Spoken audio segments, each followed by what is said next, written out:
മദ്യനയത്തെക്കുറിച്ച് ചർച്ച ചെയ്യാൻ ടൂറിസം ഡയറക്ടറുടെ അധ്യക്ഷതയിൽ യോഗം ചേർന്നെന്ന വാർത്തകൾ അടിസ്ഥാനരഹിതമെന്ന് ടൂറിസം വകുപ്പ് ഡയറക്ടർ.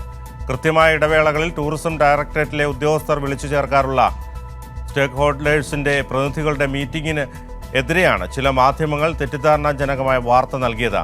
മദ്യനയവുമായി ബന്ധപ്പെട്ട് പ്രചരിക്കുന്ന വാർത്തകളുമായോ ചില വ്യക്തികൾ നടത്തിയ പരാമർശങ്ങളുമായോ ടൂറിസം ഡയറക്ടറേറ്റിന് യാതൊരു ബന്ധവുമില്ലെന്നും ടൂറിസം ഡയറക്ടർ ചുമതലയുള്ള ശിഖ സുരേന്ദ്രൻ വാർത്താക്കുറിപ്പിൽ പറഞ്ഞു. വലിയ രീതിയിൽ ജനങ്ങൾക്കിടയിൽ തെറ്റിദ്ധാരണ പടർത്തുന്ന തരത്തിലാണ് ചില മാധ്യമങ്ങൾ റിസോർട്ടുകൾ, ഹോട്ടലുകൾ, ഹൗസ് ബോട്ടുകൾ, ഈവന്റ് മാനേജ്മെന്റ് ഗ്രൂപ്പുകൾ എന്നിവരുടെ പ്രതിനിധികളുമായി വകുപ്പിലെ ഉന്നത ഉദ്യോഗസ്ഥർ ചേർന്ന പദവി യോഗത്തെ വ്യാഖ്യാനിച്ചത്. സർക്കാർ മദ്യനയ ചർച്ചയെന്ന പേരിലായിരുന്നു മാധ്യമ റിപ്പോർട്ടുകൾ. കേരള ട്രാവൽ മാർട്ട് സൊസൈറ്റി അടക്കമുള്ള സംഘടനകൾ മുന്നോട്ട് വച്ച വിവിധ ആശയങ്ങൾ ചർച്ച ചെയ്യാനാണ് സ്റ്റേക്ക് ഹോൾഡേഴ്സിന്റെ യോഗം മെയ് 21 വിളിച്ചു ചേർത്തത്. ടൂറിസം മന്ത്രിയുടെ നിർദ്ദേശപ്രകാരമല്ല യോഗം വിളിച്ചതെന്നും ടൂറിസം ഡയറക്ടർ ചുമതലയുള്ള ശിഖ സുരേന്ദ്രൻ വാർത്താക്കുറിപ്പിൽ പറഞ്ഞു.